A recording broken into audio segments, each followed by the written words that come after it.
Көкпар. Сердалы атқа қонғанда күн тас төбеде тұрды. Сап сары дала, қап-қара қойшылар жүр. Шыр еткен боз торғай жоқ.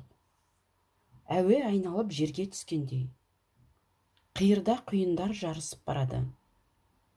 Қос қыран ауыздарын арандай ашып, анадай жердегі молаға келіп қонды. Мең-зең қапырық дүние. Осы сәттегі тіршілік заңын ешкім түсінбестей. Түсінетін де ешкім көрінбейді. Тек сарғайып кеткен күн ғана ішіп-жеп жалана түседі. Осы күн көкжиекке жеткенде өзіне қандай қатер төнерін Сердалы сезген жоқ. Әлі күн еңкейгенше бір қыдыру уақыт бар. Әдетте мұндайда ештеңе ойламайды.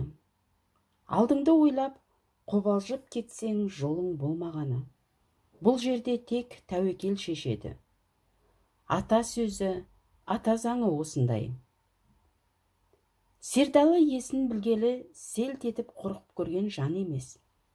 Бір бет, қызба, қыңыр болып өскен. Әлгіде жүрегі лоблып, басы айналғандай болды. Шекесін ұстады. Қолынан сусып түсіп бара жатқан күрең қасқаның тізгінін ұстап қалды.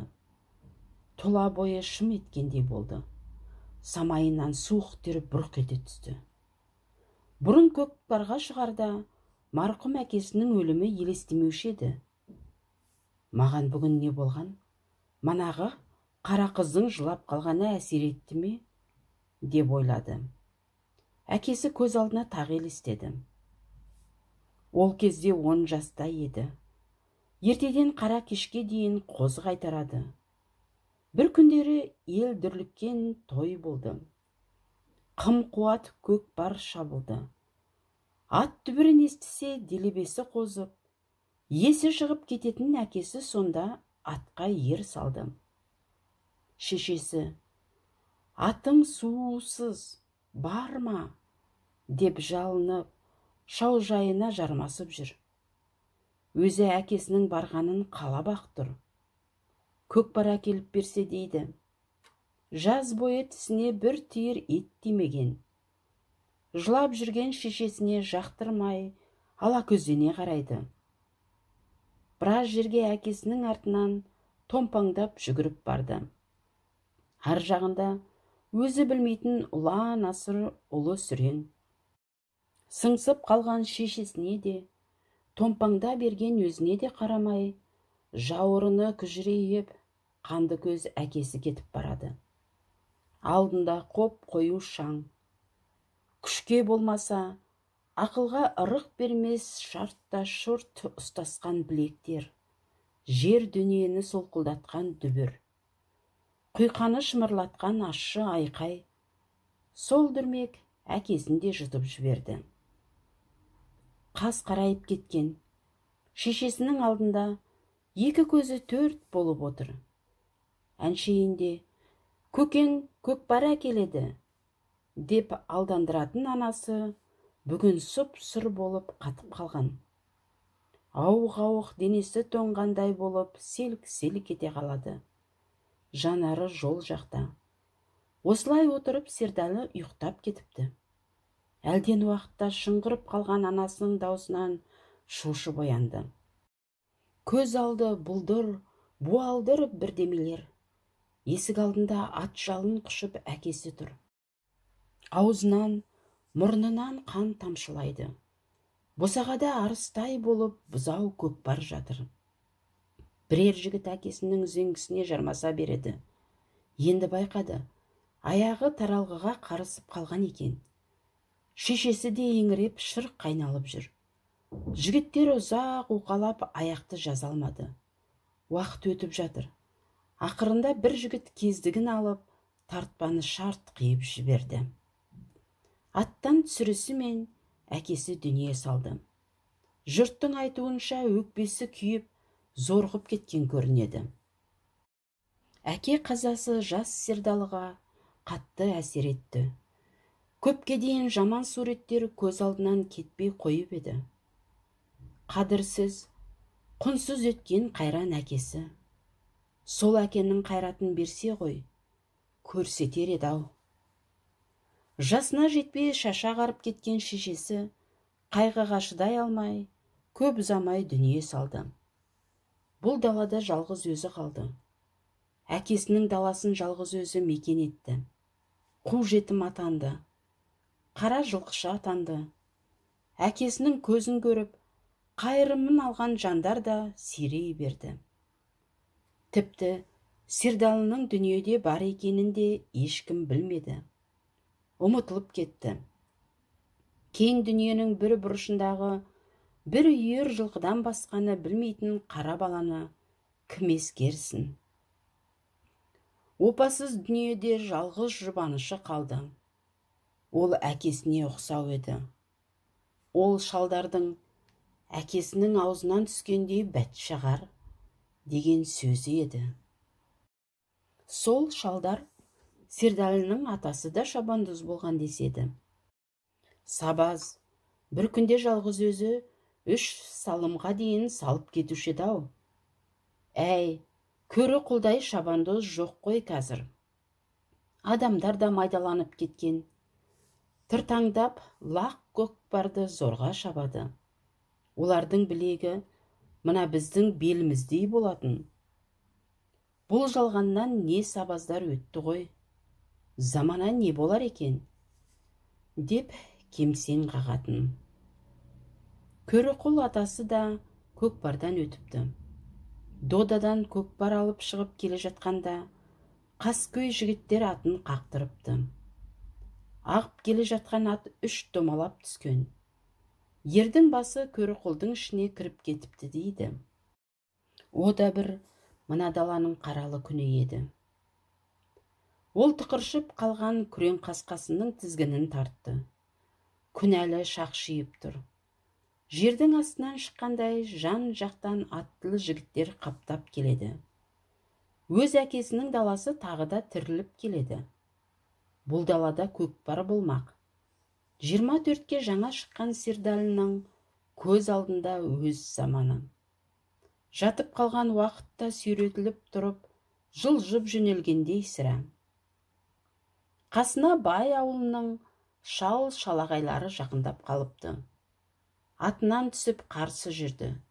Шетінен қол беріп сәлемдесті. Шалдар қауқылдасып жатыр. Бұл қай бала? Серік құл бейшараның жалғыз көзі ғой. Садаған кетейін көкпардың пірі еді. Қырғызалының намысын бермей өтті ғой. Әкесіне тартса, мына көкпар осы баланыкі болар. Әкеңді көрген ақсақалдарға көрсет өнеріңді. Өрімдей жас екен, отау тігіппен балам. Ондай жоқ әзір, қолы қысқалық қылып. Атыңның белі қалай? Сердалы тұңғыш рет тіл қатты. Бір жұмалық таң асуы ішінде. Тартар не екен? Деп сұрады жарғақтай шал қасындағысынан. 3 жасар серке көрінеді. Жігіттің жігіті шыдар. Шалдар әлі қауқылдасып барады. Сердалы үнсіз қалды. Ту сыртынан дүбір шықты. Кіл сайдың тасындай жігіттер. Бірлі жарымын болмаса көбін жыға танымайды. Бай ауылының еркесін орталарына алып, жерді солқылдатып көшіріп келеді. Ат құйрығын шарт түйісіп, сыңар білектерін түрініп алған. Әне біреуі есерленіп, құйғытып келіп Сердалына аш бүйірден мұтып өтті. Өзгелері қарық-қарық күледі. Қит етсе, ыржалаң мінезге басады. Өздеріне ұнайтын сияқты. Көкпарға келген жігіт пе десем, қара жылқысы екен ғой, дейді әлгі серігі. Ет қыздыруыңа да жігіт шақ келмес саған, дейді қасындағысы қыңсылап. Өй әкеңнің, бүгінгі көкпар тақымымда тозар. Өңкілдеп күлді. запыран тастағандай аузынан. Ащы нәрселерді айтады. Серіктері етек жеңіне жел өрлеп, қош балтайды келіп. Мақұлышқа тек дода керек. Анадағы көкпарда әлдекімнің итін тақымға басып кеткенін айтсайшы. Ай, сонда төбем көкке бір жетті-ау. Қойшының басын жарғаны есіңде ме? Қолы қатты-ау сабаздың. Әкесінің көріне көкпарға жаратылған жан ғой. Мақұлыш дегені одан сайын есіріп мәңгіп барады. Жолай кезіккен әр жігітке бір арс етіп, дән арасаланып бітті. Ақырында тартпасы шарт үзіліп, ауып қала жаздады. Шашпау көтергіші шауып барып, ат үстінде ерін түзеп жатыр. Анаусы әлдекімдерді сыпыра боқтайды кеп. Сердалы бұл жолы да тұйық қалды. Сары далаға жұрт толып жатыр. Астарында кіл жарау ат, көкпар басталып та кеткен. Ол күрең қасқасының белін босатып, біраз аялдап тұрды. Көз ұшындағы қосқа қарады. Сол қоста нәркес көзі жәудіреп қара қыз отырған болар. Әлгіде еңсесін басқан ауыр ой сейіліп жүре берді. Әйтеуір опасыз өмірде өзін сүйетін, көңіліне медеу болатын бір жан бар екен. Жанын шүберекке түйіп, жолына қарап отырау. Күн ауа бастапты. Көкпарда құж-құж қайнап түстікке ойысып келеді. Алдыңғы аттар болдырған. Көп ұзамай арттағылар қуып жетті. Жерге түсіп кеткен көкпар теңкиіп көрініп жатыр. Серкені қос білек қатар көтерді. Тағы да тартыс. Оншақты атты бір жерге үймелеп, ұмар-жұмар болды да қалды. Біреуді біреу біліп болмайды. Күрең қасқаның тартпасын шірей тартты. Қара қыз берген орамалмен маңдайын шарт түйіп алды. Қазір атқа қонады. Қашан түсері беймәлім. Көзі жасаурап, көз ұшындағы қос жаққа қарады. Терең ышқына бір күрсінді. Атқа ырғып мініп, көкпар шабылып жатқан жазыққа шауып түсті. Қою шаң көміп кетті. Әр тұстан шыңғырған, қышқырған айқай құлақты жарады. Мұнша көп адам жиылар деп, Сердалы ойлаған жоқ еді.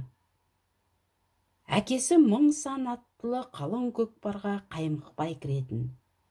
Өзі де күрең қасқасының тізгінін тартқан жоқ. Мініскер болған ат көкпарды өзі табады. Басы әлі қатты. Бірер шоғырды басып өткенде тартысқа жетті. Алда қос атты бірін-бір ала алмай толқып барады. Күрең қасқа да өңмеңдеп қол сұным жанасқа келді. Енді сын өзінде.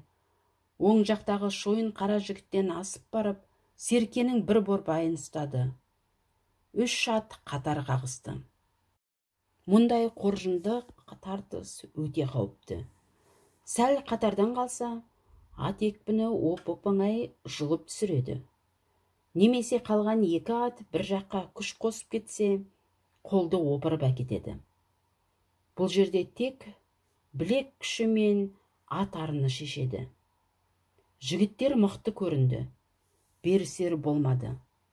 Күрең қасқа ышқынған сайын тарта-тарта, көкпары салмағы Сердалы жаққа лықси түсті. Міне, арғы жігітте сусып қалды. Екеу ара ырғысты енді. Тұзды тер көзін ашытып, жер зырқырап жұлқынып қалып барады. Серкенің алдыңғы 2 аяғы бір бөлік, артқы аяқтары бір бөлік қосақталып байланған. Бұл ұстауға жақсы. Қолын шым-шымдап сол айрықтан өткізіп алды. Енді жастайынан үйреніп, әбден машықтанған сан түрлі айла тәсілдерді салуға болады. Көзлеспес шапшаңдық пен ат жалына жатып кеп қалды. Есін қимылынан танитын күрең қасқа жалт бұрылып жөнелді. Осы сәтті күткен Сердалы да Үзеңгілі аяғымен шойын қара жігіттің көкірегінен ыңқ еткізіп теуіп өтті. Жігіт қатты толқып барып, көкпарды босатып жіберді. Енді байқады, қауіптің үлкені алда екен. Сырт жағынан тағы біреу ұстап үлгеріпті. Еш шиюға мұрша берер емес. Әлгі жігіт ауық-ауық ат бауырына жатып алып, жұлыныңды үзіп жіберерліктей күшпен сілкіледі кеп. Тұла бойды зырқылдатып барады. Екі рет еріксіз бүгіліп түсті. Айлаға салып көкпарды сәл жіберіп қалдым. Аттың екеуі де сүрініп кете жаздады. Қапылысты пайдаланып, сарт еткізіп тақымға басып алды. Енді анау қайта қайрат қыла алмайды. Күрең қасқаның бауыры жазылып жүре берді. Қатты екпіннен соққан жел тұншықтырып барады. Аузы кермек татиды.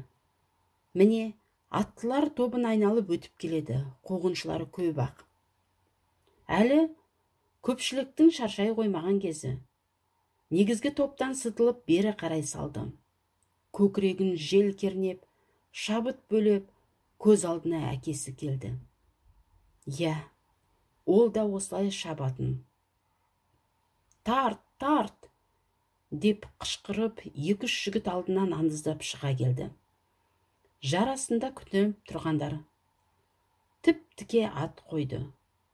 Көкпар заңында бұлай қарсы шабуға болмайды. Қарсы шапқан қашанда қауіп. Қатты келе жатқан атты қағып, ұшырып жібереді. Мұндайда сәттер ғана қымбат. Бірінші жігіттен күрең қасқаның өзі құтқарды.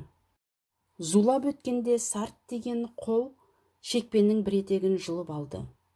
Екіншісі тұстасты. Ат жалына жатып алған. Астындағысы да сұр жебеде екен. Жоқ, жануар сол баяғы мінезін жаңылмай қайталады. Сұр жебе аттың ығымен қиыса бере жалт бұрылды. Бұрылыстың қаттылығы сонша, өзі ат үстінен ауып түсіп қала жаздады. Ең ауыры үшінші кезек. Күрең қасқа оны да артқа салды. Ақырында еңкейіп тартпаны тарта бастады. Жақсы ат иесінің ойын таниды. Иесі мүлт кетсе, ол да есебінен жаңылып арынынан айырылады. Сенуден қалады, қорғаншақ болады. Көкпар атының көңіл күйіне, шабысына шабандоздардың қатты көңіл қоятыны содан. Бұл да таразының екі басындай. Үшінші жігіт ойлағандай мықты болып шықты. Үйде екен. Уа, әкеңнің, көкпар сенің нетенің? Деп ұстаса кетті. Енді байқады, мақұлыш екен. Маңдайын керек қарыс қылып, қызыл орамалмен таңып алған. Бір кереметі әлсін-әлсін әлгі үйде жігіт ат бауырына жатып қалғанда жоқ болып кетеді. Екі білек сарт-сұрт ұстаса кетті. Әдетте ақырып, айбат шегіп келген қарсыластың сұсы басқыш келеді. Әдегенін ақ көп жігіттер асып-сасып, абдырап жібере салады. Сердалы тіксінген жоқ, қаны қарайып кетті. Жұрттың бәрі осы тартысты күткенде еді. Дала төсі тым-тырыс болып, сап-сап басылып қалды. Ешкім арашаға түспек емес. Екі ақ жол бар. Бірі Мақұлыштың қолын қаусата жұлып көкпарда кету, екіншісі мына даланың шаңын қауып қала беру. Я, Сердалы мұны түсінді. Мақұлыш атының арғы сауырына бұлтетіп жатып қалды. Сәл кешіксе тегеурінді күш алып түспек. Көз ілеспес шапшаңдықпен өз салмағын көкпарға қоса, аттың қамшылар жақ бауырына құлады. Бел үзілердей ауыр күш ортаға түсті. Беріскен ешкім жоқ. Жатып тартысудың мұндай алма кезек түрі атқа ауыр тиеді. Көп аттың белі кетіп, керелеңдеп қалады. Шабыстары кілт басылды. Сердалы сол жатқан күйі тізгінді тіспен тартты. Күрең қасқа жалт етіп оңға бұрылған. Екі аттың арасы жазылып жүре берді. Анауда көпті көрген кәнігі екен, әрі қарай бұрылып үлгерді. Жыла тартқан дүлей күшке шыдамастай еді. Көкпар тағы қайыстай созылып барып, өз серпінімен қос атты қайта қосып жіберді. Мақұлыштың қып-қызыл көзін, білеуленген жақ еттерін тағы көрді. Түрі жан шошырлық. Екеуі де қайта түрегелді. Келесі тартысты Сердалы бастады. Қарсыласы жағынан денесімен лып етіп түсіп, көкпарды бар салмағымен жерге сілкіді. Мақұлыш серкені ердің басына ұстай қойды. Ер басы қарш сынып түсті. Енді бастарын түйістіре қатар шауып, қолтық қаға тартысты. Сердалының тұла бойы тоқ жүргендей ду-ду етеді. Ананың да дымы құрып, аузы арандай ашылған. Езуі ағарап кетіпті. Кезек сілкілеседі, кезек тойдарады. Аттар орта шабыспен алып барады. Иттің баласы жібер, мертіккің келмесе, дейді Мақұлыш қырылдап, ырылдап. Жүзі түтігіп кеткен, әлем тапырақ. Қош-қош ұмыр-жұмыр бірдеңе. Сердалының аузынан қан дәмі білінді. Енді созуға болмас. Келесі сәтте аяқтарын ат қолтығына тығып жіберіп, кілт тоқтатты. Зырқырап бара жатқан атты бұлай тоқтату қиын ақ. Көп жаттығуды, көзсіз тәуекелді тілейді. Қатты екпінге ілескен Мақұлышты өткізіп барып, сұрапыл күшпен солқ еткізе тартты. Көкпар тағы да созылып барып, бұлт етіп Мақұлыштың қолынан шығып кетті. Жоқ, шықпапты. Әлі де қолы артына қайрылып айрылмай келеді. Бұлай боларын ойламаса керек, таң қалды. Ат екпіні айналдырып барып тастап кетті. Ох, деп Мақұлыш шаңға аунап қала берді. Жер мен көк тұтаса күңіреніп кеткендей, жұрт көкірегі қарс айрылды. Кімнің риза, кімнің наразы екенін айыру қиын. Аспан асты аппақ. Бәрі жынданып мәңгі балған. Дүние ес танарлықтай дүрлігуде. Ағажандап келген бірінші жігітке көкпарды ұстата салды да, Сердалы шетке ойысты. Күрең қасқаның белі талған сияқты. Көсіле алмайды. Атына іштей риза, жалынан сүйіп алды. Жуық арада топтан шығарар емес. Бәрі жамырысып, жармасып жатыр. Күн көзі қып-қызыл кешкіріп қалыпты. Әлгі тартыстың кемі сүт пісірімге созылғанын сезді. Белеңге шығып аттан түсті. Төңірекке көз жіберді. Қиырдағы қос көрінбейді. Түстікке таман көп ойысып кетіпті. Қара қыз қайтып отыр екен.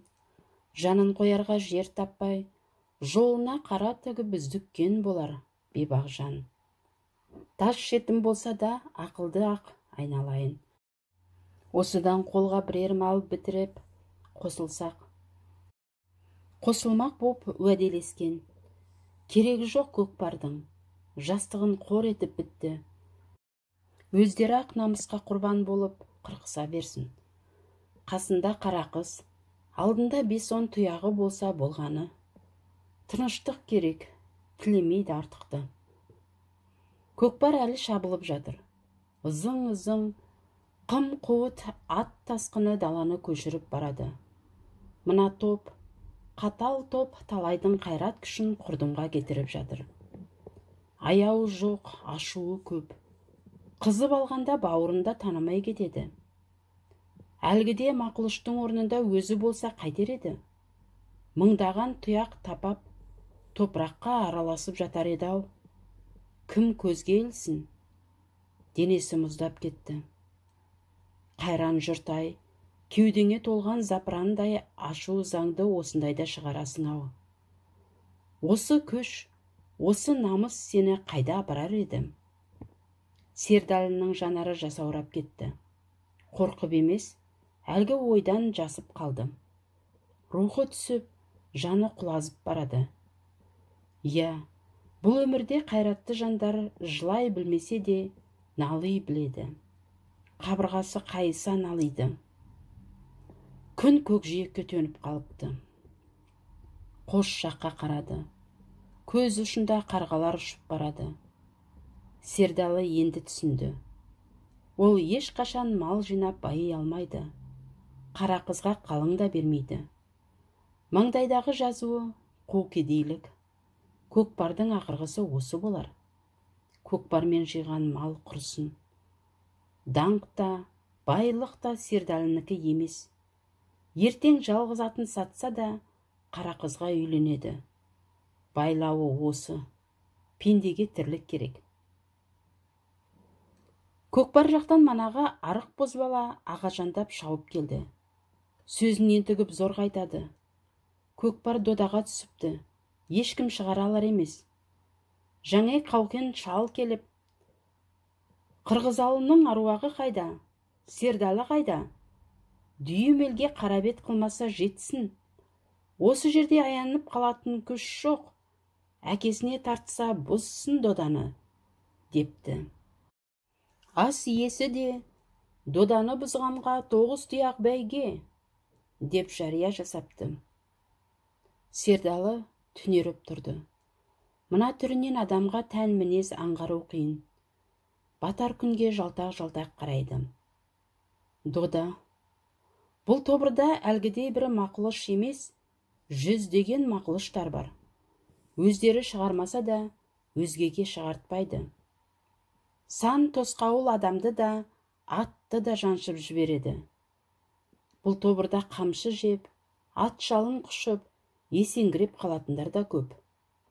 Аттың аты, жігіттің жігіті шыдайды. Ойлануға мұрша жоқ. Күрең қасқаның тартпасын тартты. Құлағының түбінен қасыды. Жануар түсініп тұр. Алда не күтетінін біледі. Иесін ескеп оқыранып алды. Иесі соңғы рет артына қарады. Күрең қасқаның жалын тартып топқа кірді.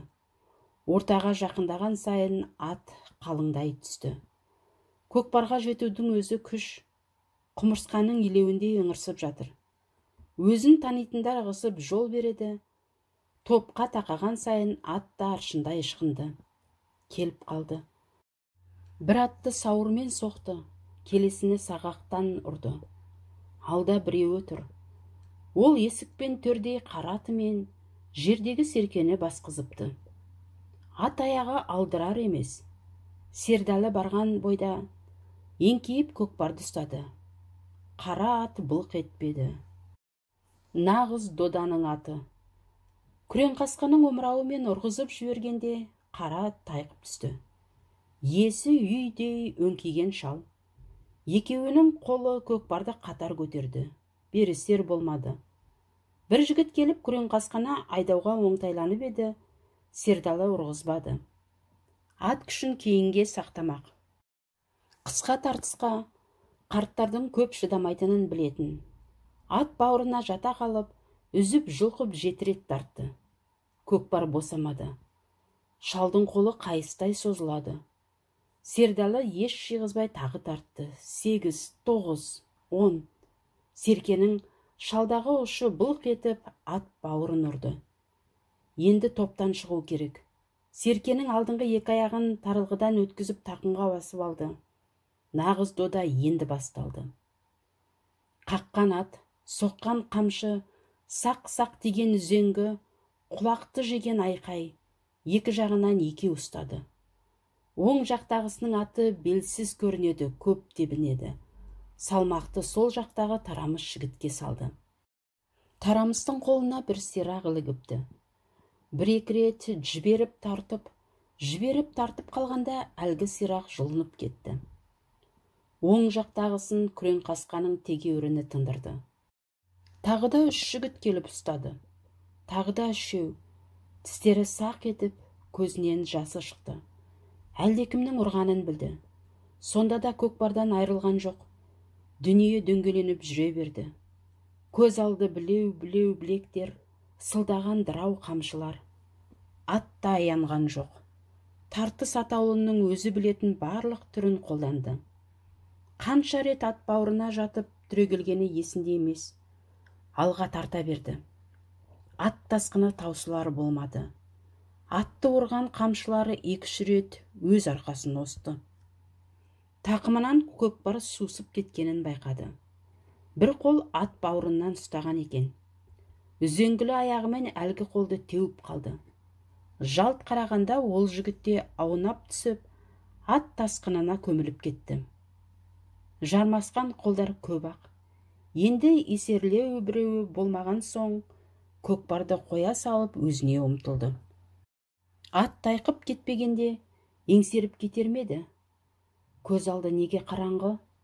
Күн батып кеткен бе? Күн батпай шығуы керек еді-ау. Салмақты қол тартып өткенде белі үзілгендей болды. Оң білегі тыз етті. Қабаттаса келген әлдекім қамшымен тартып өтті. Қолын сындырмақ болғаны, бірақ қатты түйілген бұлшық ет соққыны сүйекке дарытпады. Аттар да сиреген сияқты. Жандармен деп соңғы тартысты тойтарды. Қит етсе жанып шығып кетердей, бұрынғыдай бұлтылдап ат бауырына жата алмайды. Қарысып қатып қалған. Күрең қасқа дауылға ұшыраған қайықтай шайқалақтап келеді. Есеңгіреп, еліріп, Сердалының да дәрмені бітті. Қарақшыға жетті. Одан арғысын Сердалы білмейді. Күн де батты. Күннің қалай батқанын ол көрген жоқ. Жұрттың қалай тарағанын да сезбеді. Мақұлыш ауылының жігіттері келіп, дірдектеп әрең тұрған күрең қасқаны масқаралап, құйрығын кесіп кеткенін де білмеді. Жылқышы ауылдың 2 шалы келіп, өгіз арбаға Сердалының жансыз денесін салды. Әр жерде топ-топ, үйір-үйір көкпардан қайтқан адамдар. Барлығы үнсіз, жаназадан қайтқандай түнеріңкі. Түнде түнеріп келеді. Бұл далада көкпар басталарда, жұрт қалай тез жиналса, қазір де солай қараңғыға сіңіп тез жоғалды. Жер жұтып қойғандай, шыңыраудан даланың айы туды. Шаңдақ жолмен тықырлай жылжып өгіз арба келеді. Ай сәулесімен арба дөңгелектері соншалықты үлкейіп көрінеді. 2 шал да үнсіз, бастарын тұқыртып алған. Өгіздер дамылсыз пысылдап бастарын шайқай береді. Арба соңында құйрығы кесілген күрең қасқа ілбіп барады. Бұлар да қазір мына даланың бір бұрышына сіңіп жоқ болады. Я, бұл далада не болмаған, кім жоғалмаған?